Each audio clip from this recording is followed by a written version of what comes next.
When a round part is to be milled, you'll want to display the stock to also be round. To do this, I'll bring up the stock setup. In the Shape section, I'll enable the Cylindrical radio button.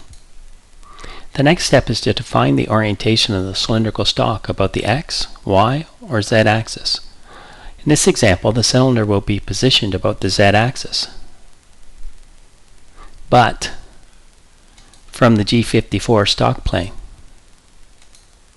By selecting all entities, Mastercam will recognize all entities on the screen and populate the diameter and the length of the stock model into the appropriate fields. Next, I'd like to see the stock and make sure it's good, so I'm going to enable the stock display and turn on the radio button to display it as a solid stock, and accept the selections. The stock is now displayed as a translucent red.